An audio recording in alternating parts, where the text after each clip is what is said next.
Accounting word आपने सुना ही कि नहीं? चैप्टर का नाम क्या है? इस चीज को समझने से पहले आप लोग सबसे पहले क्या समझेंगे? अकाउंटिंग वर्ड आपने सुना है कि नहीं सुना है? अकाउंटिंग क्या होता है जल्दी बताओ? Written recording of business transaction या फाइनेंशियल ट्रांजेक्शन का रिटन रिकॉर्डिंग या उसको क्लासिफाई करना, समराइज करना, ये सारी चीजें क्या है? अकाउंटिंग है। लेकिन अकाउंटिंग को अभी तक जो हम लोग करते आ रहे थे वो कैसे करते आ रहे थे मालूम है? डेबिट और क्रेडिट करके कर रहे थे ना। लेकिन अब जो अकाउंटिंग करेंगे ना वो इक्वेशन के फॉर्म में करेंगे। किसके फॉर्म में करेंगे? इक्वेशन के फॉर्म में। अगर इक्वेशन के फॉर्म में करते हैं तो वही क्या कहलाता है बच्चे का? चैप्टर का नाम क्या होता है? अकाउंटिंग इक्वेशन कहलाता है। एकदम आसान सा चैप्टर। मतलब अकाउंटिंग को इक्वेशन के फॉर्म में दिखाना ही क्या है? अकाउंटिंग इक्वेशन है। इक्वेशन आज तक बनाए हैं कि नहीं बनाए? हम लोग बनाए हैं ना। मैथ्स में हम लोग बनाया करते थे कि नहीं बनाते थे? इसका मतलब मैथमेटिकल फॉर्मेट में प्लस माइनस करना, जोड़ना घटाना ही क्या है? अकाउंटिंग इक्वेशन है। बस कुछ भी नहीं है, एकदम आसान सा टॉपिक। मतलब जिस तरीके से जर्नल एंट्रीज बनाया करते थे उसी तरीके से जर्नल एंट्रीज को जर्नल एंट्रीज की तरह डेबिट क्रेडिट ना करके हम लोग क्या करते हैं? प्लस माइनस, जोड़ना घटाने का काम करते हैं। तो वही क्या कहलाता है? अकाउंटिंग इक्वेशन कहलाता है। अब सबसे पहली बात होती है क्या कि अकाउंटिंग इक्वेशन का बेस जो है ना डुअल एक्सेप्ट कॉन्सेप्ट है। याद करो मैंने बताया था कि डुअल एक्सेप्ट कॉन्सेप्ट का मतलब क्या होता है कि अकाउंटिंग का क्या बोला जा रहा है? हर एक ट्रांजेक्शन का कितना साइड है? दो साइड है। एक साइड को हम लोग क्या करते हैं? डेबिट। दूसरे साइड को हम लोग क्या करते हैं? क्रेडिट। दोनों आपस में क्या होता है? इक्वल। एक दूसरे का क्या होता है? अपोजिट। एक इस तरीके से भी समझ सकते हैं कि capital plus liabilities is equal to asset होता है। क्लियर? और ये दोनों आपस में क्या होता है? इक्वल होता है। और इसी कॉन्सेप्ट पर हमारा क्या बनता है? अकाउंटिंग इक्वेशन बनता है। मतलब बैलेंस शीट के कॉन्सेप्ट पर। जिसने बैलेंस शीट बनाया है वो भी जानते हैं, जिसने बैलेंस शीट नहीं बनाया उनको भी मैंने बता दिया ये वाला बात। बताया कि नहीं बनाया? मतलब आप बैलेंस शीट के कॉन्सेप्ट पर ही क्या बनाते हो? अकाउंटिंग इक्वेशन बनाते हो। अभी तक हम लोग कैसे बनाते थे बैलेंस शीट मालूम है? पहले जर्नल बनाते थे, फिर उसी से लेजर बनता था, फिर उससे ट्रायल बैलेंस बनता था, और ट्रायल बैलेंस से तब फाइनल अकाउंट बनाते थे, और फाइनल अकाउंट का सबसे लास्ट स्टेप क्या हुआ करता था? बैलेंस शीट होता था। क्लियर है? लेकिन अब जो हम लोग बनाएंगे ना सीधा आपका बैलेंस शीट ही बन जाएगा। बोलोगे सर ऐसा कैसे? तो इतना दिन से आप दिमाग क्यों खा रहे थे? पहले जर्नल बनवाए, फिर लीजर बनवाए, फिर ट्रायल बैलेंस बनवाए, फिर फाइनल अकाउंट बनाए, फाइनल अकाउंट में लास्ट में हम लोग बैलेंस शीट। अब हम सीधा बैलेंस शीट बनाएंगे, और सीधा बैलेंस शीट बनाने से ये पता चल रहा है कि अकाउंटिंग अपने आप में एक साइंटिफिक मेथड है। मतलब आप सीधा पहले पोजीशन को पकड़ के सीधा लास्ट तक पहुंच सकते हो, फिर स्टेप बाय स्टेप से पहुंच सकते हो, 20 से भी उठा के तुम बैलेंस शीट पहुंच सकते हो। लेकिन कैसे पहुंच सकते हो हम लोग धीरे धीरे उस चीज को सीखेंगे। तो हम लोग का मेन जो अकाउंटिंग साइकिल था, जिस जिस बच्चे ने पढ़ लिया, अकाउंटिंग साइकिल था क्या था? Journal, ledger, trial balance, final account, और फिर यही चीज चलता रहता है। क्लियर है? तो कुछ बच्चों का फाइनल अकाउंट बाकी है, लास्ट फाइनल मतलब स्टेप जो है वो बाकी है। अदरवाइज आपने जर्नल, लेजर, ट्रायल बैलेंस तक तो आपने सीख ही लिया है, और बाकी सब बच्चे तो फाइनल अकाउंट विद एडजस्टमेंट भी खत्म कर दिया। मतलब अकाउंटिंग इक्वेशन अब हम लोग सीखने के लिए तैयार है। तो अकाउंटिंग इक्वेशन कैसे बनाएंगे? तो किस बेसिस पे बनाएंगे बच्चा? Capital plus liabilities is equal to asset. ये अकाउंट इक्वेशन है। अब इसको आप इधर लिख दो एसेट्स को, और कैपिटल लायबिलिटीज को उधर लिख दो, बात बराबर है कि अलग अलग है? बराबर है। क्योंकि मैथमेटिकल फॉर्मेट में अगर हम बना रहे हैं तो ये टेंशन ही नहीं लेते कि 5 प्लस 3 इज इक्वल टू 8 लिखो या 8 इज इक्वल टू 5 प्लस 3 लिखो। दोनों का मीनिंग क्या होता है? सेम होता है। बात आई समझ में कि नहीं? तो आप अपने अकॉर्डिंग सोच सकते हो। सबसे पहली बात होती है क्या कि capital plus liabilities is equal to क्या होता है? एसेट होता है। आपके दिमाग में ये जो डाला जा रहा है capital plus liability is equal to asset, ये कैसे है? हम लोग बैलेंस शीट बनाते हैं, बैलेंस शीट में डालते हैं और दोनों इक्वल हो जाता है। बस हम लोग जानते हैं इक्वल हो जाता है, लेकिन कैसे इक्वल हो जाता है? इसका तो कोई कॉन्सेप्ट तो होगा। एकदम आसान सा कॉन्सेप्ट है, देख लो। आप जो कैपिटल लगाते हो या तो आपने कैश लगाया होगा या किसी तरीके का क्या लगाया होगा? बिल्डिंग, फर्नीचर, मशीनरी लगाया होगा। तो बिजनेसमैन ने जो पैसा लगाया होगा या तो वो कैश के फॉर्मेट में लगाया होगा या बैंक के फॉर्मेट में लगाया होगा, या तो क्या लगाया होगा उसने, एसेट्स किसी तरीके का लगाया होगा। जैसे ही आपने 5 लाख का कोई कैपिटल लगाया, सोच कर देखो, 5 लाख का आपने कैपिटल लगाया, जिसमें 2 लाख आपने क्या दिया है, कैश दिया है, 1 लाख आपने क्या दिया है, किसी तरीके का एसेट दिया है ना, और 2 लाख आपने क्या दिया है, बैंक बैलेंस दिया है। तो आप देख रहे हो कि इस कैपिटल से आपका बढ़ा क्या है, एसेट। तो कहीं ना कहीं इस कैपिटल से आपका क्या इंक्रीज करता है, एसेट्स इंक्रीज करता है कि नहीं करता। तो निश्चित है कैपिटल इज इक्वल टू क्या होगा। लेकिन आप बिजनेस में सिर्फ कैपिटल से बिजनेस लेके नहीं चल सकते। क्या बिजनेस सिर्फ कैपिटल से लेके चला जा सकता है? कई बार हम लोग क्या करते हैं, हमारे पास बहुत पैसा है, मुकेश अंबानी जैसा इंसान या बिल गेट्स जैसा इंसान या इलोन मस्क जैसा इंसान भी पैसा जिसके पास है, वो भी क्या है, वो भी कर्ज लेकर चलता है बिजनेस में। क्यों कर्ज लेकर चलता है? कि जिस समय जरूरत है, जिस समय काम है पैसे का, एट ए टाइम उस समय एट प्रेजेंट आपके पास कैश हो, बैंक बैलेंस हो, ये जरूरी नहीं है। आपका पैसा कहीं और भी रन कर रहा हो सकता है। तो इस तरीके से आप क्या करते हो, उस पैसे को लेने के लिए आप कहीं ना कहीं लोन लेते हो, बैंक लोन लेते हो, या किसी तरीके का आप मॉर्गेज रखते हो, तभी तो आपके पास कर्ज आएगा। तो उस कर्ज से भी आपको क्या आएगा, या तो कैश बैलेंस आएगा, या तो बैंक बैलेंस बढ़ेगा, या तो आपने किसी से उधार खरीदा तो गुड्स बढ़ेगा, किसी से उधार एसेट्स खरीदा। ये सब रीजन है, किससे, आपने कैश लिया किसी से उधार, तब भी तो लायबिलिटीज बढ़ा कि नहीं बढ़ा। आपने किसी से बैंक बैलेंस लिया, तब भी आपके पास किसी से बैंक से लोन लिया, तो बैंक बैलेंस तो बढ़ गया, लेकिन आपसे क्या, आपका क्या बढ़ गया, लायबिलिटीज बढ़ गया। आपने किसी से गुड्स उधार पर लिया, गुड्स उधार पे लिया, तो क्या आपका लायबिलिटीज नहीं बढ़ा, लायबिलिटीज बढ़ा। आपका एसेट्स आपने उधार पे लिया किसी से, फर्नीचर खरीदा, फर्नीचर का पैसा नहीं, मैं बोला 2 महीने के बाद कमा के आपको दे दूंगा, फर्नीचर खरीद लिया, फर्नीचर ले लिया, बिजनेस पे लगा दिया, क्या उससे लायबिलिटीज नहीं बढ़ा हमारा। और आप देख रहे हो कि इस दोनों के कारण, कैपिटल हो या लायबिलिटीज हो, इस दोनों के कारण लायबिलिटीज बढ़ रहा है, कैपिटल बढ़ रहा है, लेकिन उसके साथ साथ क्या बढ़ रहा है हमारा। तो आप आराम से कह रहे हो कि ये दोनों मिलकर भी एसेट्स को ही इंक्रीज करता है, चाहे कैपिटल लगा दो या तो लायबिलिटीज लगा दो, बढ़ता एसेट्स ही है। तो इसलिए बोला जाता है कि capital is equal to, capital plus liabilities is equal to assets बोला जाता है। कोई डाउट नहीं। अब देखना क्या है कि हम लोग अकाउंटिंग को इक्वेशन के फॉर्मेट में हम लोग कैसे सवाल बनाते हैं। तो हम कुछ क्वेश्चंस भी लिखते जाएंगे, आपके साथ साथ सॉल्व भी करते जाएंगे। क्लियर है? सबसे पहली बात होती है क्या, कि जिस तरीके से जर्नल एंट्रीज का क्वेश्चन रहता है, सबसे पहले आपको किसी भी अकाउंटिंग को करने से पहले आपको फाइनेंशियल ट्रांजैक्शन या बिजनेस ट्रांजैक्शन को पहचानना जरूरी होता है। हम पहचान तो लें कि बिजनेस ट्रांजैक्शन है कि नहीं है ना। एक मालिक ने अपने पैसा लगाया पूंजी का, और पूंजी का पैसे घर से पैसा लाया और पूंजी में लगा दिया, बिजनेस में लगा दिया। क्लियर है? तो ये क्या है, बिजनेस ट्रांजैक्शन है। क्लियर है? लेकिन वो 2 घंटे के लिए आराम करने के लिए अपने ऑफिस में गया सोने के लिए, तो क्या वो बिजनेस ट्रांजैक्शन है क्या? नहीं है। मतलब बहुत सारे ऐसी चीजें होती है जो बिजनेस में तो होता है, लेकिन हर बिजनेस में होने वाले जो कार्य है या बिजनेस में जो होने वाला काम है, वो बिजनेस ट्रांजैक्शन या फाइनेंशियल ट्रांजैक्शन नहीं होता है।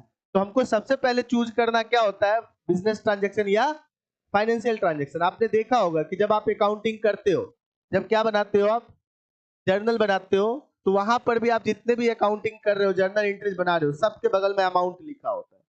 मतलब ये क्या है, उतने रुपए का आपका फाइनेंशियल या बिजनेस ट्रांजैक्शन हुआ है। तो मॉनेटरी वैल्यू में जब तक कोई ट्रांजैक्शन नहीं होगा, आप उसका अकाउंटिंग करते ही नहीं हो। बात आई समझ में?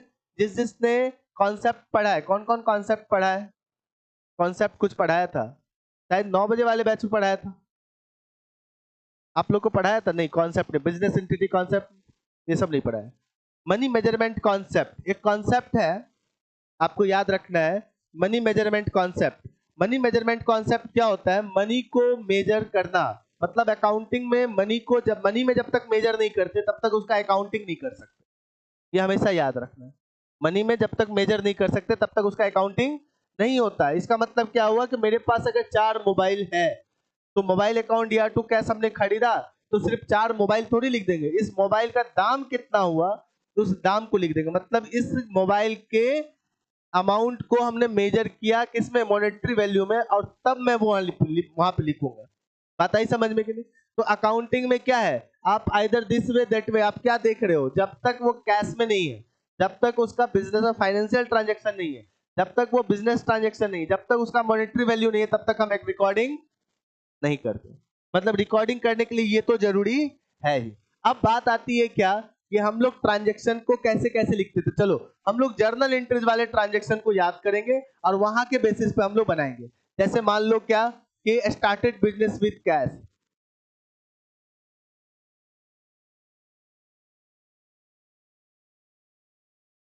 Started business with cash. मान लो क्या कि कितने का आपने बिजनेस स्टार्ट किया, 50,000 से। तो बिजनेस में क्या बढ़ा, कैश कितने रुपए से, 50,000 रुपए से कैश बढ़ा। और क्या बढ़ा, कैपिटल बढ़ा, कितने रुपए से, 50,000 रुपए से। मतलब क्या हो गया, कैश इज इक्वल टू क्या, कैपिटल कितना कितना, 50,000। और कोई डाउट है क्या, नहीं। अब चलेंगे नेक्स्ट ट्रांजेक्शन की ओर। मान लो हमने गुड्स खरीदा, गुड्स परचेज्ड फॉर कैश। आपने 10,000 का गुड्स आपने खरीदा। अब 10,000 के गुड्स से आपका क्या हुआ, जल्दी बताओ, कैश। और क्या घटा, उल्टा कर रहे हो आप लोग, कैश घटा और गुड्स बढ़ा। आपने गुड्स खरीदा है किस चीज में, कैश में। तो क्या आया आपके पास, एंट्री, जर्नल एंट्री जिसी तरीके से बनाते थे, कैश बढ़ा और गुड्स खरीदा है, सॉरी गुड्स बढ़ा और कैश गया। क्लियर है, हमारा क्या बढ़ा, गुड्स, और क्या घटा, बस कैश घटा तो कैश में से 10,000 रुपया हम क्या कर दिए, माइनस कर दिए। और गुड्स में हम लोग क्या करेंगे, 10,000 रुपया। तो 10,000 रुपया गुड्स है कहाँ पे, गुड्स लिखा है कहीं पर। जब कुछ नहीं लिखा हो, कहीं पर मिले नहीं, तो एक नया अकाउंट क्रिएट करना है। तो क्या लिखेंगे, स्टॉक। स्टॉक कितने से बढ़ गया आपका, 10,000 से। अब आपका न्यू इक्वेशन क्या हो गया, जल्दी बताओ। अब आपके बिजनेस का न्यू इक्वेशन क्या हो गया, आपके पास स्टॉक कितने का है, कैश कितने का है, 40,000 का। और कैपिटल कितने का है, 50,000 का। अब देखो दोनों इक्वल हो रहा है, घूम फिर के फिर इक्वल ही होना है हमेशा। बात आई समझ में कि नहीं। नेक्स्ट हम लोग देखेंगे गुड्स परचेज्ड या बाउट फ्रॉम मोहन, कितने का, 5,000 का। तो इस बात को याद रखना है, जब हम लोग क्रेडिट पे परचेज करते हैं, ये हमेशा याद रखना है, जिससे हम परचेज करते हैं वो हमारा क्या कहलाता है, क्रेडिटर कहलाता है। ये हमेशा याद रखना। राम से माल खरीदा तो राम मेरा क्या है, मोहन से माल खरीदा तो मोहन हमारा क्या है। तो यहाँ पर तो उधार ही खरीद रहे हैं ना, नाम दे रखा है, कैश तो नहीं दे रखा, मतलब हमने उधार खरीदा। ऑन क्रेडिटर, ऑन क्रेडिट लिख देता है तब भी वही बात होती है, लेकिन ये लिखा नहीं है, फिर भी हम लोग समझ रहे हैं कि सिर्फ नाम लिखा हुआ मतलब क्रेडिट पर ही ट्रांजेक्शन हुआ है। तो इसका मतलब परचेज गुड्स फ्रॉम मोहन। तो क्या बढ़ा, जल्दी बताओ। अब इधर देख लो आप लोग, क्या बढ़ा, गुड्स बढ़ा। क्या कैश गया, क्या नहीं गया। तो क्या हुआ, क्या लाइबिलिटीज बढ़ा, लाइबिलिटीज बढ़ा कि नहीं बढ़ा। उस लाइबिलिटीज का नाम क्या है, मतलब हमने किसी को पैसे नहीं दिए, तो मेरे ऊपर तो कर्ज हो गया कि नहीं हो गया। तो गुड्स बढ़ा एक तरीके से, स्टॉक बढ़ा, और इधर क्या बढ़ा, लाइबिलिटीज। कितने रुपए से, 5,000 रुपए से। तो बाबू का क्या हो गया, स्टॉक कितने से बढ़ा, 5,000 से। कैश जाता तो कैश में से घट जाता, लेकिन हमने क्या किया है, क्या किया है, उधार लिया है। उधार लिया है तो क्या बढ़ा मेरा, लाइबिलिटीज। उस लाइबिलिटीज का नाम क्या है, क्या क्रेडिटर का अकाउंट पहले से था, तो क्रेडिटर अकाउंट क्रिएट होगा। तो अब बताओ, अब आपके बिजनेस का न्यू ट्रांस, मतलब आपके पास क्या रह गया बिजनेस में, अब क्या क्या है बिजनेस में, स्टॉक कितने का है अब, 15,000 का। अब बताओ कैश कितने का है? 40,000 का, क्योंकि इसको कुछ किया ही नहीं तो वैसे का वैसे ही रह जाएगा। कैपिटल कितने का है? 50,000 का रह गया। और क्रेडिटर कितने का है? 5,000 का। कोई दिक्कत? अब आपके बिजनेस में पहले क्या था उससे मतलब नहीं, अब भी आपके बिजनेस में करंट में क्या है? स्टॉक कितने का है, कैश कितने का है, कैपिटल कितने का है, और क्रेडिटर। आप देखो दोनों आपस में इक्वल है कि नहीं है? इक्वल है। तो हमने खरीदने का तो एंट्री कर लिया, खरीदते या तो कैश में है या तो उधार में है। अब देखो यहाँ पर क्या बच्चा कि हम लोग अब बेचने की एंट्री करते हैं, गुड्स सोल्ड फॉर कैश। हमने कितने का माल बेचा? 3,000 का। इससे क्या हुआ होगा जल्दी बताओ? कैश आया होगा तो कैश का बैलेंस बढ़ गया होगा और गुड्स का बैलेंस घट गया होगा। तो कैश में क्या करेंगे और गुड्स में हम लोग क्या करेंगे? कितने रुपए से? 3,000 से। कैश में हम लोग क्या करेंगे? ऐड करेंगे। क्लियर है? और गुड्स में से हम लोग 3,000 से क्या करेंगे? माइनस करेंगे। अब आपके बिजनेस में क्या है? स्टॉक कितने का है? 12,000 का। क्लियर? कैश कितने का है? सॉरी 43,000 का। ठीक है। और कैपिटल कितने का है? 50,000 का। क्रेडिटर कितने का है? 5,000 का। आ रही मेरी बात समझ में कि नहीं? चलिए और ट्रांजेक्शन देखते हैं। हम लोग नकद में ही खरीदते हैं कि उधार में भी खरीदते हैं? उसी तरीके से नकद में ही बेचते हैं कि उधार में भी बेचते हैं? उधार में भी बेचते हैं। तो जब भी हम लोग क्रेडिट सेल करते हैं, क्या करते हैं? क्रेडिट सेल करते हैं तो हमारा क्या बनता है? डेटर बनता है। आई बात समझ में कि नहीं? चलिए अब देखना है क्या है। Goods sold to Mohan. कितने का? 4,000 का आपने गुड्स बेचा है। तो क्या हुआ होगा जल्दी बताओ? गुड्स का बैलेंस घटा होगा कि बढ़ा होगा? घट गया होगा। और कैश का बैलेंस नहीं बढ़ा होगा। कैश कहाँ आया? तो क्या बढ़ गया हमारा? डेटर बढ़ गया। अगर कैश आता तो कैश बढ़ जाता, लेकिन कैश नहीं आया तो क्या बढ़ गया हमारा? डेटर बढ़ गया। इसका मतलब गुड्स घटा और डेटर बढ़ा। गुड्स कितने से घटा? 4,000 से।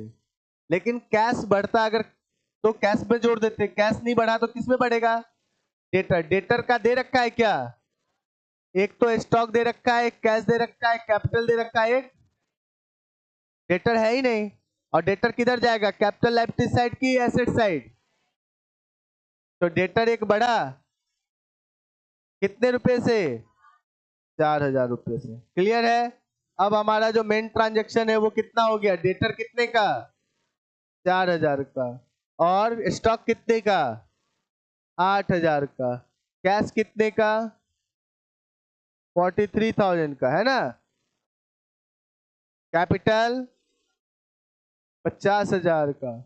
और क्रेडिटर क्रेडिटर कितना हो गया? कोई दिक्कत? आप अभी भी जोड़ोगे तो दोनों आपस में क्या होगा? इक्वल ही होगा, एकदम 100%। हाँ बच्चा,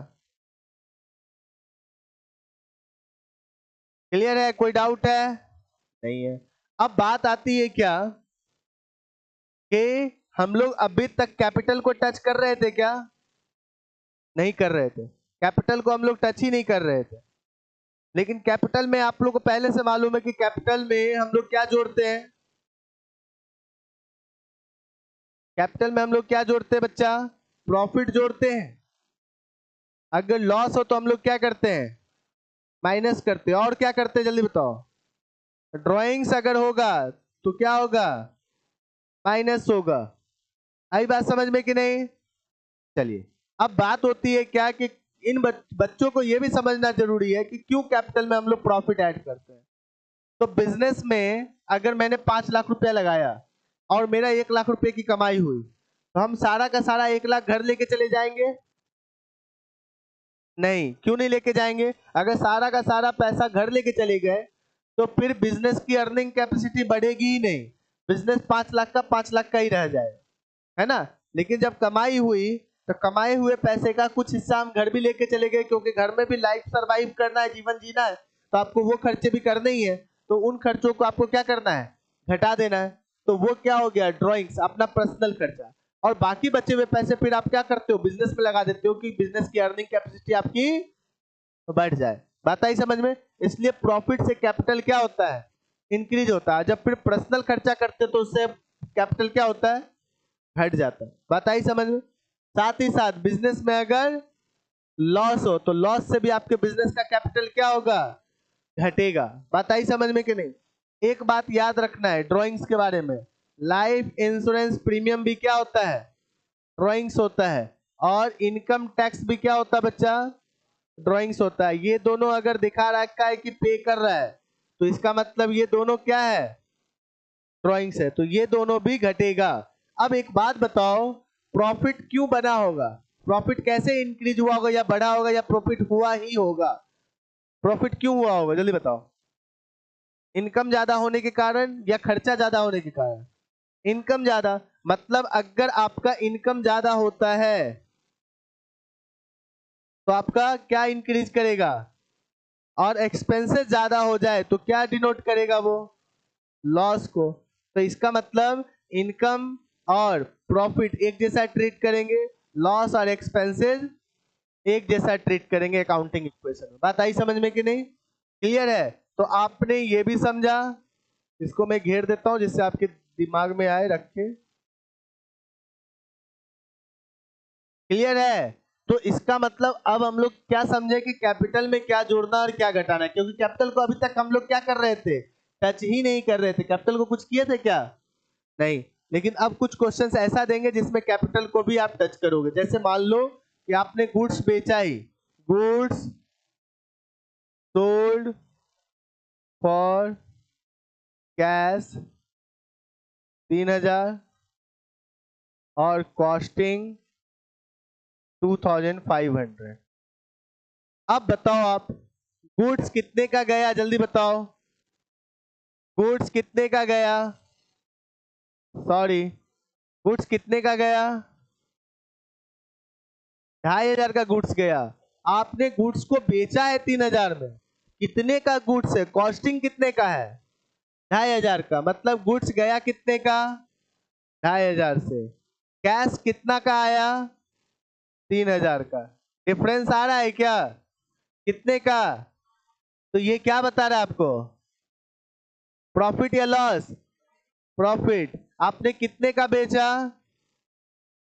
कितने में बेचा? कितने का बेचा? कितने में बेचा? मतलब आपने बेचा कम का, बेचा ज्यादा में। बात आई समझ में? तो प्रॉफिट हुआ कि नहीं? प्रॉफिट हुआ। तो इसका मतलब कितने का गुड्स गया? कैश कितने का आया? और 500 रुपए का क्या हुआ? प्रॉफिट को किस में जोड़ते हैं? क्लियर है? तो आपका गुड्स कितने का गया? गुड्स कितने का गया? 2500 का। कैश कितने का आया? 3000 का। 500 का क्या हो गया? प्रॉफिट को किस में जोड़ेंगे? कैपिटल में। क्लियर है? अब आपके बिजनेस में क्या हो गया जल्दी बताओ? डेटर कितने का और स्टॉक कितने का,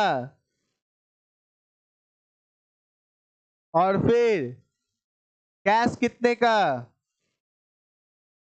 क्लियर है? और कैपिटल कितने का?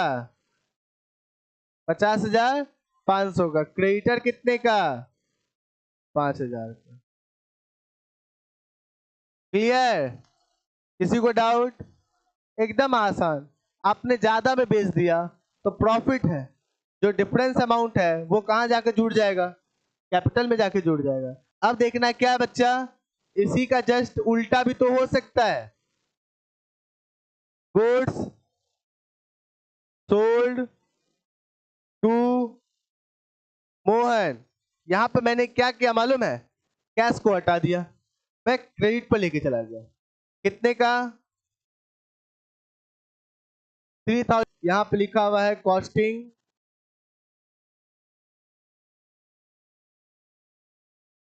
3500। कितने का गुड्स बेचा हमने, कितने का गुड्स बेचा, कितने का गुड्स बेचा,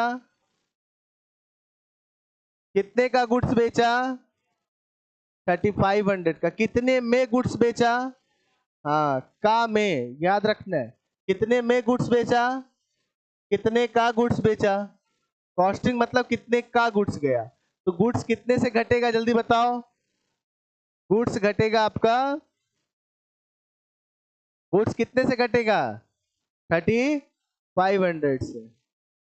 और कैश कितने का आएगा, कैश 3000 का आएगा, आएगा कि नहीं। लेकिन कैश नहीं आएगा क्योंकि हमने उधार बेचा है, तो कैश की जगह क्या बढ़ेगा हमारा, डेटर बढ़ेगा। क्लियर है, समझ में आ रही मेरी बात, डिफरेंस आ रहा है अमाउंट। कैश होता तो कैश ही, लेकिन कैश में नहीं बिका, उधार बिका है, इसलिए हमने यहाँ पे कैश की जगह क्या लिखा। अभी भी डिफरेंस आ रहा है अमाउंट, डिफरेंस कितने का आ रहा है, ये डिफरेंस क्या बता रहा है, प्रॉफिट या लॉस, लॉस। लॉस क्या होगा, किसमें घटेगा, क्लियर। तो आपका गुड्स कितने का बढ़ा, गुड्स कितने का घटा, और बढ़ा कितने का, 3000 का क्या, डेटर। और कैपिटल कितने का घट गया, 500 का। क्लियर है, चलिए। तो बाबू का क्या हो गया, स्टॉक कितने का घटा, स्टॉक घटा 3500 का। कैश बढ़ता तो कैश में जोड़ते, लेकिन कैश नहीं बढ़ा, डेटर बढ़ा कितने का, 3000 का, क्योंकि हमने 3000 में ही बेचा है। और यहां पर क्या हो जाएगा, माइनस हो जाएगा। क्लियर, ये प्लस माइनस जैसे हमने गड़बड़ किया, आपसे भी गड़बड़ होगा तो फिर आंसर नहीं मिलेगा, इस चीज को थोड़ा ध्यान देना। स्टॉक कितने का घटा और डेटर कितने का बढ़ गया, डिफरेंस कितना आया, 500। क्या बता रहा है, प्रॉफिट या लॉस बता रहा है, तो लॉस में क्या करेंगे हम लोग, माइनस करेंगे। क्लियर है, तो अब आपके पास बिजनेस में क्या बचा, डेटर कितने का हो गया और स्टॉक कितने का हो गया, और फिर कैश कितने का हो गया, कैपिटल कितने का हो गया, और क्रेडिटर कितने का हो गया। क्लियर है, कोई डाउट है, अब कोई पूछ रहा था, कोई कुछ बोल रहा था। बैड डेट्स नहीं हो सकता बच्चा, बैड डेट्स तब हो सकता है जब पैसा लेके डूब जाए। लॉस और बैड डेट में अंतर है, ठीक है। लॉस और बैड डेट में अंतर क्या है, कि जैसे मैंने तुमसे जो फी लिया, उस फी में कम करके तुमसे फी ले लिया, तो वो मेरा क्या है, लॉस है बोल सकते हैं। लेकिन अगर तुम क्या है, पैसा जो फी लिया, फी बोल दिया सर इतना दे देंगे, और आधा दिया लेकर भाग गया, तब वो क्या हो जाएगा, तब वो बैड डेट हो जाएगा। आई बात समझ में कि नहीं, क्लियर है बच्चा, समझ में आया कि नहीं आया, कोई डाउट है, नहीं। अब देखना क्या है, हमने क्या देखा था, परचेज का दो तरीका देखा था, सेल्स का हमने कितना तरीका देखा, चार तरीका देखा, देखा कि नहीं। मैं वो सारे तरीके को आपको बता दूंगा, जिससे रिलेटेड आपके बुक में क्वेश्चंस आए तो आप कंफ्यूज ना हो। फिर उसके बाद क्या बच्चे का, रेंट पेड। रेंट पेड कितना, मान लो 1000 का आपने रेंट पे किया, रेंट पे किया तो क्या हुआ होगा जल्दी बताओ, रेंट पे किया हमने, तो रेंट पेड किया, तो रेंट मेरे लिए इनकम, बोलता है इनकम, क्या है, एक्सपेंस है। और एक्सपेंस को क्या करते हैं हम लोग, कैपिटल में से माइनस करते हैं। और पे किया तो कैश आया होगा, गया होगा। तो कैश गया होगा तो किस में घटेगा, कैश में। तो क्या हुआ होगा जल्दी बताओ, कैश में से क्या करेंगे हम लोग, और किस में से माइनस करेंगे, कैपिटल में से भी माइनस करेंगे। फिर से बोलो, क्योंकि एक्सपेंस के कारण लॉस क्रिएट होता है, नहीं होता, नहीं ऐसी बात नहीं है, एक्सपेंस के कारण भी लॉस क्रिएट होता है, ये तो पक्का है ना, नहीं होता। क्योंकि यहाँ पे हम नॉमिनल अकाउंट दिखाई नहीं रहे, क्योंकि बैलेंस शीट से रिलेटेड है, तो नॉमिनल अकाउंट के आइटम तो होंगे ही ट्रांजेक्शन में, उस नॉमिनल रिलेटेड आइटम को आप कहाँ दिखाओगे। तो इसलिए हम लोग क्या करते हैं, उसके लिए हम लोग कैपिटल में ऐड और लेस करते चले जाते हैं। मेरी बात आई समझ में कि नहीं? क्योंकि जैसे ही बैलेंस शीट फॉर्मेट पे ये बन रहा है, तो बैलेंस शीट के तरीके से बन रहा है, तो निश्चित है कि बैलेंस शीट में कैपिटल और पर्सनल और रियल आइटम ही होता है, नॉमिनल आइटम कहाँ दिखाओगे। इसलिए हम लोग देखते हैं क्या कि उसके कारण, नॉमिनल के कारण, नॉमिनल में होता क्या है, expenses income profit loss, expenses के कारण बढ़ेगा तो लॉस, और इनकम बढ़ने के कारण प्रॉफिट। इसलिए हम लोग प्रॉफिट और लॉस की तरह ही ट्रीट कर लेते हैं एक्सपेंसेस और इनकम को। आगे बात समझ में क्लियर है बच्चा।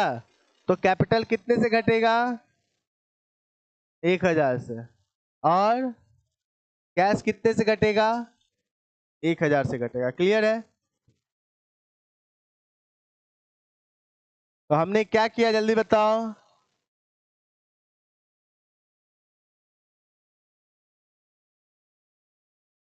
क्या करेंगे जल्दी बताओ, कैश में से भी कितना घटाएंगे, 1000 घटाएंगे, और कैपिटल में से भी कितना घटाएंगे, 1000 घटाएंगे। तो अब जो आपके पास बिजनेस में रह गया, वो डेटर कितने का रह गया, 7000 का, और स्टॉक कितने का है, 2000 का है।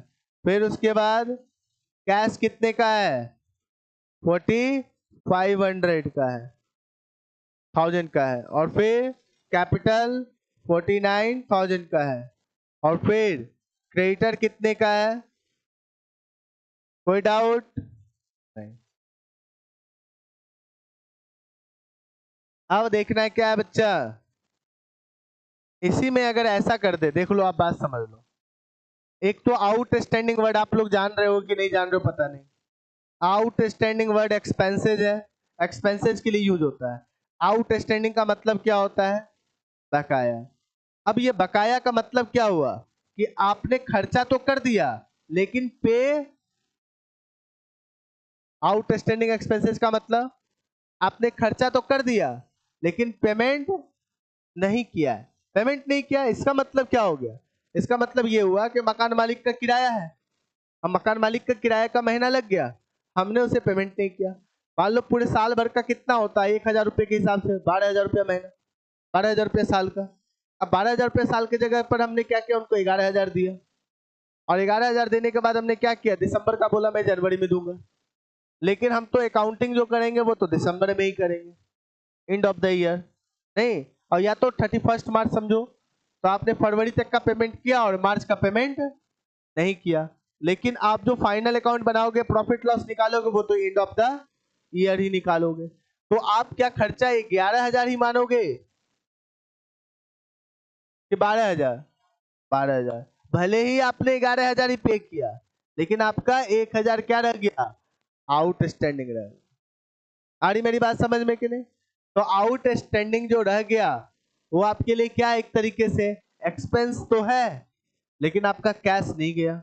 अगर यहीं पे लिखा रहता कि रेंट पेड कितना, 1000, इसी में मैं जोड़ रहा हूं, ध्यान से देखना, rent paid 1000 and outstanding 500, outstanding कितना, 500, इसका मतलब खर्चा कितने का है, 1500 का। खर्चा कितने का हुआ, एक्सपेंस कितना का हुआ, एक्सपेंस हुआ है 1500 का, तो आपने 1500 घटाना है। लेकिन कैश कितने का गया, 1000 का ही।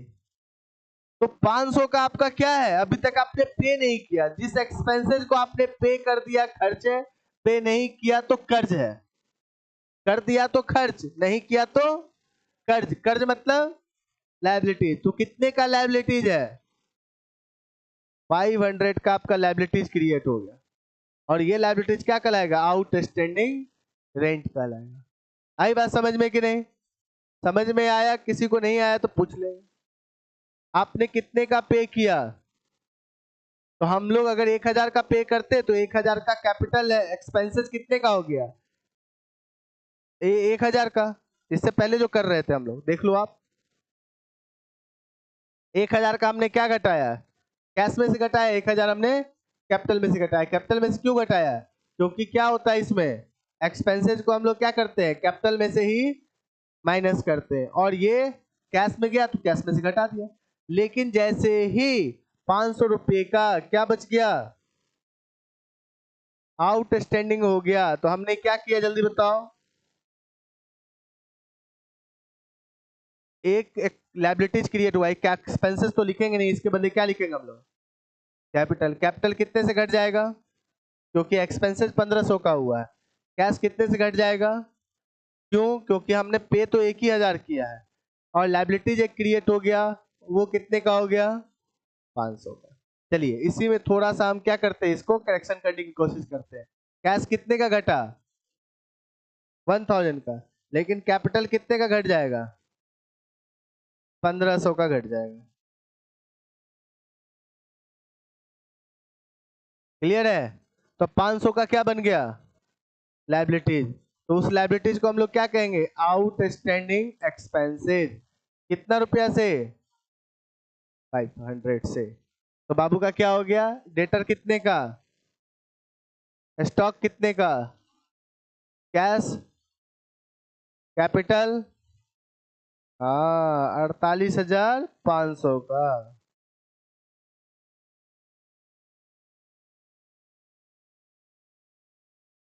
ठीक है। और 500 का क्या हो गया जल्दी बताओ? नहीं बोलता तो नहीं करते, ऐसा कोई बड़ी बात नहीं। चलो अब आगे देखते हैं।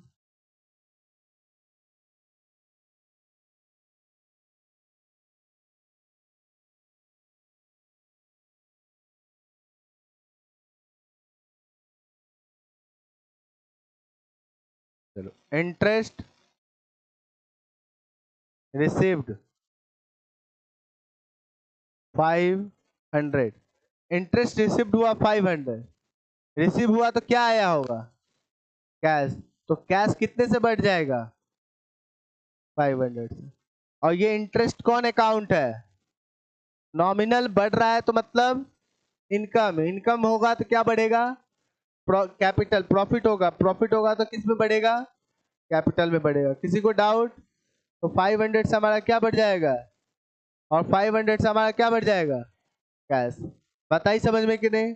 चलिए, अगर ये अगर 500 से बढ़ा, देखो 500 से कैश बढ़ा, 500 से कैपिटल बढ़ा। 500 से कैश बढ़ेगा क्योंकि कैश भी हमारे पास था तो अलग से लिखने की जरूरत नहीं पड़ी।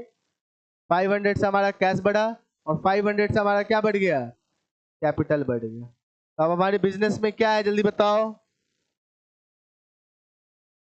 7000 का क्या है? और फिर क्या है? स्टॉक कितने का है? 2000 का स्टॉक है। कैश कितने का है? 45,500 का। फिर हमारा कैपिटल कितने का है? 49,000 का। क्रेडिटर कितने का है? 5,000 का। और आउटस्टैंडिंग एक्सपेंसेस कितने का है? 500 का। इसमें क्वेश्चंस और थोड़ा सा ट्विस्टेड हो सकता है। जैसे यहीं पर बोल देता, क्या बोल देता? एक्रूड इनकम में अगर एक्रूड लिखा हुआ है, जिस तरीके से आउटस्टैंडिंग होता था किसके साथ? एक्सपेंसेस के साथ। और दोनों का मतलब क्या होता है? बकाया ही होता है। मतलब इसको देना बाकी है और इससे लेना बाकी है। बात आई समझ में कि नहीं? अगर ऐसा बोल देता है interest received 500 and accrued 100। Clear है? क्या है, इंटरेस्ट रिसिप्ट कितना हुआ 500। अगर सिर्फ यहीं तक बता रखा होता तो हमारा क्या बढ़ता, जल्दी बताओ। कैश बढ़ता कितने से 500, और इंटरेस्ट मेरे लिए इनकम है, इनकम बढ़ता कितने से, इनकम बढ़ा हमारा 500 से। लेकिन इनकम में तो लिखते नहीं है, इनकम को लिखते किस में है, कैपिटल में लिखते हैं। बात आ रही समझ में कि नहीं। लेकिन अगर एक्रूड भी आ गया तो देना बाकी आपके लिए लायबिलिटीज है, देना बाकी आपके लिए क्या है, तो पाना बाकी आपके लिए मेरे लिए क्या हो जाता है, एसेट्स। क्लियर है। तो एक एसेट क्रिएट हो गया कितने का, 100 का। तो मतलब आपका इनकम जो जनरेट हुआ है वो 500 नहीं हुआ है, 600 हुआ है। लेकिन आपको कैश आया है कितने का, और एक्रूड जो आपका इनकम है वो आपका एक एसेट्स क्रिएट हुआ, उस कितने का हुआ। बात आई समझ में कि नहीं। क्लियर है। आपका इनकम कितने का जनरेट हो गया है, 600 का हुआ है। भले ही मिला आपको तो 500 मिला है इसलिए 500 बढ़ाया, लेकिन एसेट जो क्रिएट हुआ है वो कितने का कैश मतलब इनकम बढ़ा है 600 का, तो हमने 600 से इनकम बढ़ाया। लेकिन अगर सब मिल गया तो उसमें 500 का तो कैश ही बढ़ गया ना, बढ़ा तो कैश मेरा कितने का होना चाहिए, 600 का बढ़ना चाहिए। जैसे 500 कैश के रूप में बढ़ा और 100 रुपया एसेट के, दूसरे एसेट्स के नाम के रूप में बढ़ा। आई बात समझ में कि नहीं। चलिए, तो आपका क्या हो जाएगा, अगर मैं यहीं पर उसको करेक्शन करने की कोशिश करूं तो कैश कितना बढ़ा 500, और कैपिटल कितना बढ़ेगा 600 से। ठीक है। और एसेट्स कितने का बढ़ेगा, जिसको हम लोग एक्रूड इंटरेस्ट था ना, इंटरेस्ट था कितने से बच्चा, तो बाबू का क्या हो गया। क्लियर है, समझ में आया कि नहीं आया। तो यहाँ कितने का हो जाएगा जल्दी बताओ, 49,100 का हो जाएगा। ठीक है, 5,500 फिर इधर इधर इधर इधर। ठीक है, अब क्लियर हो गया। मैंने इसको दोनों को जानबूझकर यहीं पे बता दिया क्योंकि ज्यादा मैं घसपच करता ना तो लंबा हो जाता, इसलिए ऐसा हो सकता है मैंने ऐसा वाला बता दिया सवाल। आई कि नहीं बात समझ में। तो आपने देखा इसी तरीके से आपको क्या बनाना है, काउंटिंग इक्वेशन को बनाना है। मैंने सारा चीज ही बता दिया।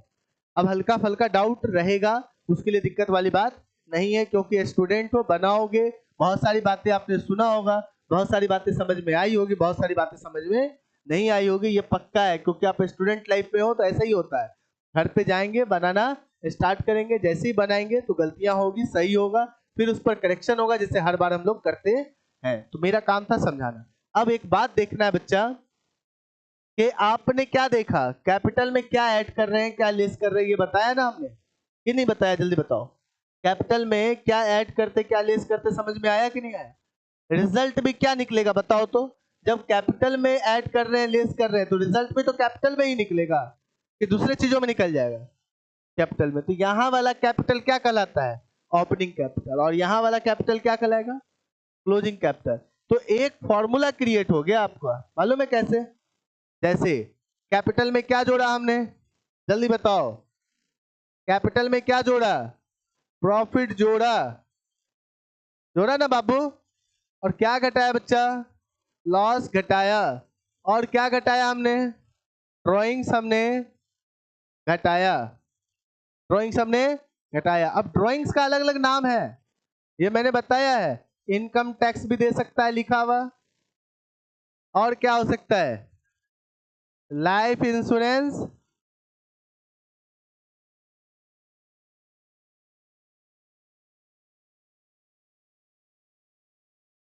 इंश्योरेंस प्रीमियम भी हो सकता है। क्लियर है। फिर उसके बाद बच्चे का क्या है, हमने क्या घटाया, एक्सपेंसेस घटाया। क्या जोड़ा हमने, इनकम जोड़ा। क्लियर है। अब देखना क्या है बच्चा कि एक बात जानते हो इंटरेस्ट के बारे में, इंटरेस्ट के बारे में जान लो, बड़ा इंटरेस्टिंग है। क्या है कि जिस चीज पर इंटरेस्ट लगाते हो वही चीजें बढ़ती जाती है। आप गलत चीजों में इंटरेस्ट लगाओ, गलत चीजें बढ़ती जाएगी, और अच्छी चीजों में इंटरेस्ट लगाओ तो अच्छी चीजें बढ़ती जाएगी, है ना। पढ़ने में जिसको इंटरेस्ट है उसकी पढ़ाई बढ़ती है। क्रिकेट खेलना है जिसको जिसको शौक है, वो देखना क्या कि उसको क्रिकेट खेलना, धूप हो गर्मी हो, अभी तुमको पंखा चाहिए। लेकिन यही बच्चे जब क्रिकेट खेलते हैं धूप में तो उनको धूप नजर नहीं आता, वो क्रिकेट खेलते क्यों? क्योंकि उस पर उसे इंटरेस्ट है ना। तो जिस चीज पर इंटरेस्ट रहता है वो चीजें बढ़ती है या घटती है? बढ़ती है। और एक चीज जिंदगी में याद रखना, दिमाग खोल के रख लो कि बुरी चीजों में इंटरेस्ट लगना बहुत आसान है। क्यों? जल्दी बताओ। क्योंकि वो, पहला बात तो इंटरेस्टिंग होता है, और दूसरा बात उसके लिए आपको करने के लिए जरूरत मेहनत नहीं करना होता। जागना मुश्किल है, सोना, सोए हुए तो है पड़े रह गए, सोने के लिए कुछ काम करना पड़े कि सो गए उसके लिए कुछ काम करना पड़े तब ना दिक्कत। पढ़ना मुश्किल है, नहीं पढ़ना, टास्क नहीं बनाना है, उसके लिए कोई एफर्ट थोड़ी करना पड़ रहा है, वो आसान है। तो बुरी चीजें क्या होती है? आसान होती है, इसलिए उस तरफ आप ज्यादा झुकते हो। अच्छी चीजें मुश्किल होती है, उसको अचीव करने के लिए आपको ताकत लगानी होती है, कुछ ना कुछ आपको सेक्रीफाइस करना होता है, तभी अच्छी चीजें आपको क्या होती है? अचीव होती है। बुरी चीजें अचीव करने के लिए कोई ताकत नहीं। आपको दोस्तों के साथ 10 घंटे बैठने हैं, आराम से बैठ सकते हो, वही 10 घंटा पढ़ना है, बड़ा मुश्किल है। तो अच्छी चीजें बहुत कम अट्रैक्ट करती है और बुरी चीजें बहुत जल्दी अट्रैक्ट करती है। आप देखोगे जो बच्चे दूर दूर बैठे हैं, धीरे धीरे बुराइयां उसको नजदीक लेते चली जाती है। और एक बच्चा कोई बुरा कर रहा होगा, उसके चारों तरफ घेर के सारा बच्चा बैठा होगा, की बोले, बाकी सब इंटरेस्टेड है, आखिर वो क्या उखाड़ दिया और क्या ऐसा चीज गाड़ दिया, वो सुनने के लिए उसके तैयार है, एकदम मजा ले रहा है उसमें। सच्चाई है कि झूठ है? बताओ। सच्चाई है ये। आपको अगर समझ में आ रहा होगा मेरी बातें तो आप ये महसूस कर रहे होगे लाइफ में। बात आई समझ में कि नहीं? चलिए, इंटरेस्ट, तो इंटरेस्ट जिस चीज पर लगाओगे वो चीजें क्या होगी? बढ़ेगी। क्लियर है? तो ड्राइंग्स पर इंटरेस्ट लगेगा तो ड्राइंग्स बढ़ेगा या घटेगा?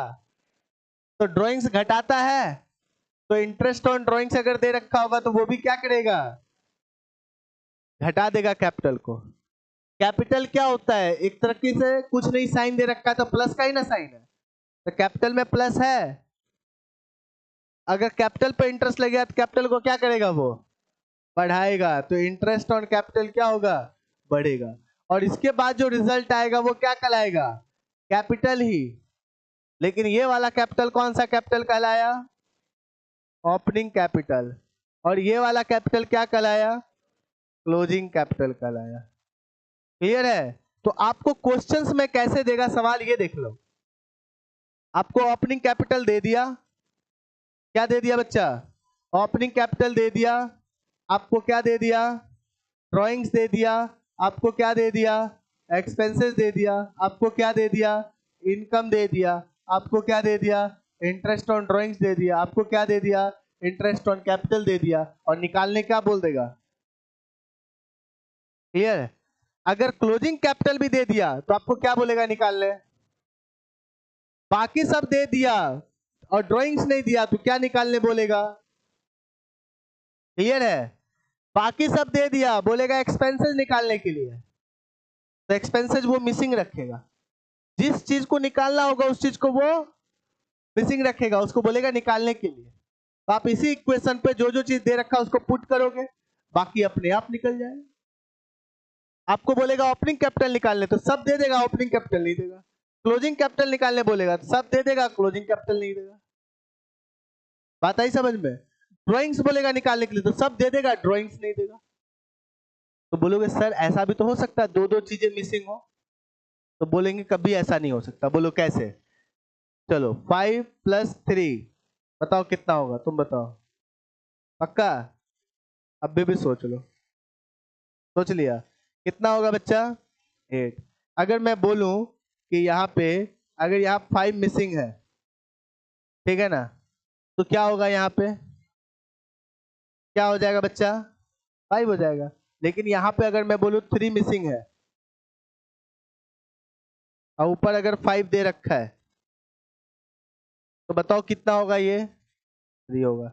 लेकिन अगर मैं बोलूं कि दोनों मिसिंग है, अब बताओ कितना होगा। और बहुत सारा नहीं हो सकता, इसका मतलब क्या हो सकता है, ये इन्फिनिटिव हो सकता है, अनंत हो सकता है, इसका कोई अंत नहीं है,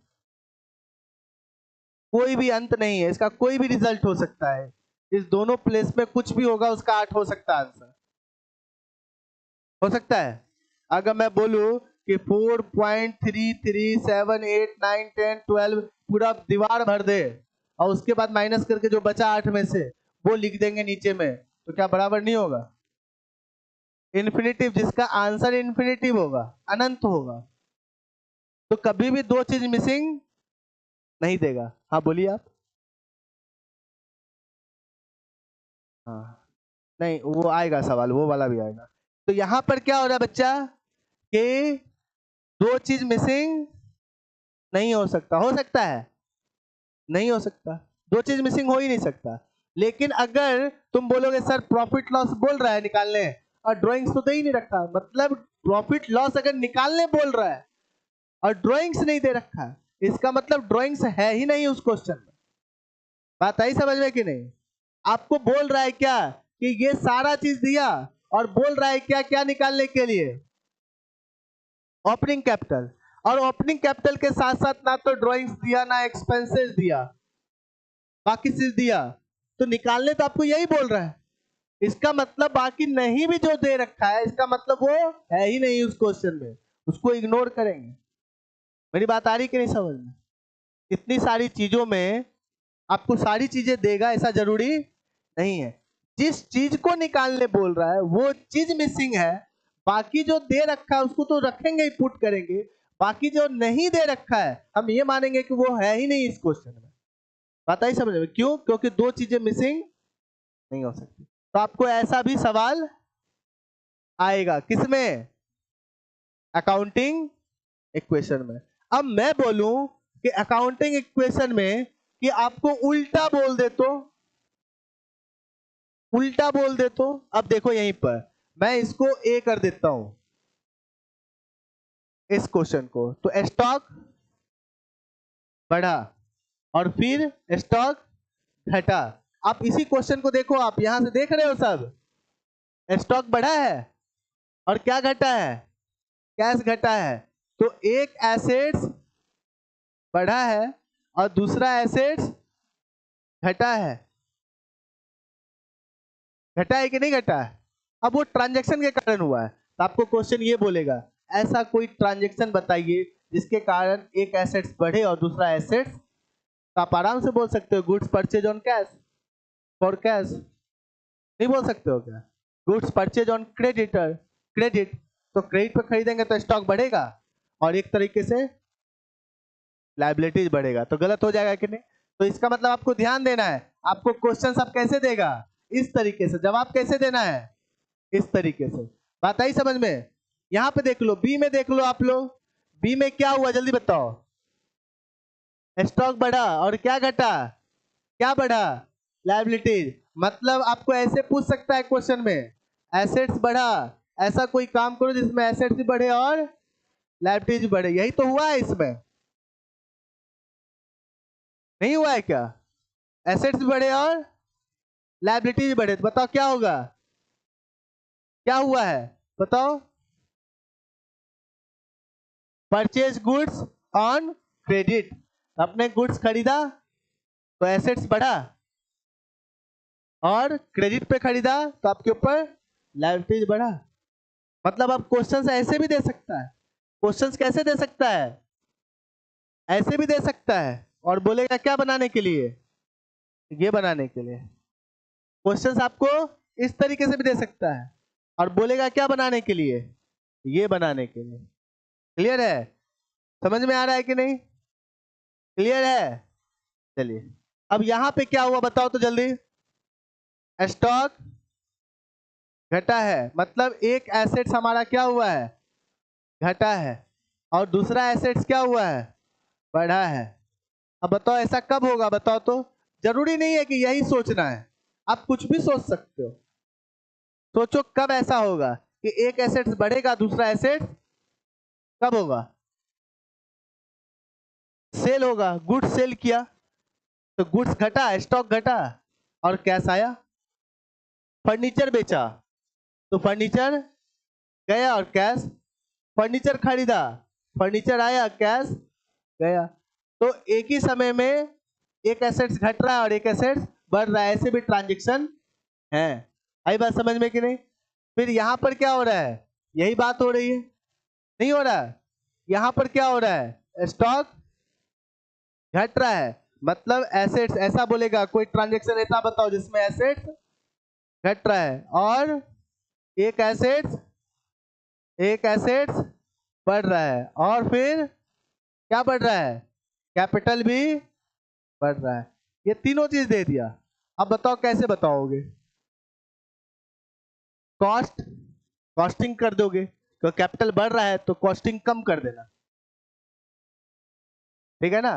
मतलब कम पे खरीदा, ज्यादा पे बेचा, प्रॉफिट हुआ तब ना कैपिटल बढ़ा। तो आपने गुड्स बेचा तो कैश आएगा, गुड्स जाएगा, और ज्यादा दाम पर बेचा तो प्रॉफिट हुआ। बस ऐसा लिख देना क्वेश्चन में। कौन सा नंबर है? 1 2 3 4 एंड 5, मतलब ई नंबर। अब देखो ई नंबर में क्या लिखा हुआ है?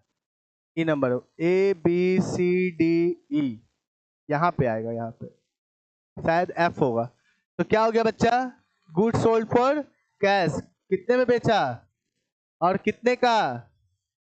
500 रुपए का प्रॉफिट हुआ कि नहीं हुआ? आप ऐसे लिख दोगे। मतलब अब आपको क्या देगा? क्वेश्चन देगा तो आंसर बनाना है। अब आंसर दे देगा तो क्वेश्चन बनाना है। मिसिंग दे देगा तो आपको रिजल्ट निकालना है कि कौन है मिसिंग। यही 3 तरीके का आपको क्वेश्चंस अकाउंटिंग इक्वेशन में रहेगा। तो हम लोग सबसे पहले इजी वाला बनाएंगे, एक टाइप वाला। पहले ये वाला टाइप बना लेते हैं हम लोग, सबसे पहला टाइप जो बताए थे ये वाला बना लेते हैं। फिर मैं बोलूंगा ये वाला बनाने के लिए, और तब मैं बोलूंगा इस टाइप के कैलकुलेशन मेथड से बनाने के लिए। क्लियर? मिसिंग फ्रीक्वेंसी के पॉइंट ऑफ व्यू से क्लियर? कोई डाउट नहीं? तो इतनी बातें आगे समझ में? हाँ बोलो बच्चा। सब इजी है बच्चा, भारी तो है ही नहीं। इससे पहले वाला, हाँ इस इजी इसलिए है क्योंकि इस इजी क्यों है मालूम है? क्योंकि इसमें क्या होता है कि आपको फिक्स है कि इसी को बढ़ाना है, इसी को घटाना है। लेकिन इसमें फिक्स नहीं है, आप कुछ भी लिख सकते हो। जैसे एक एसेट्स घटा, एक एसेट्स बढ़ा। फर्नीचर खरीदा तो क्या हुआ? फर्नीचर बढ़ गया और कैश। फर्नीचर बेचा, ये भी हो सकता है इसमें। फर्नीचर बेचेंगे तो कैश बढ़ेगा, फर्नीचर घटेगा। मशीनरी खरीदा, गुड्स बेचा, कुछ भी हो सकता है।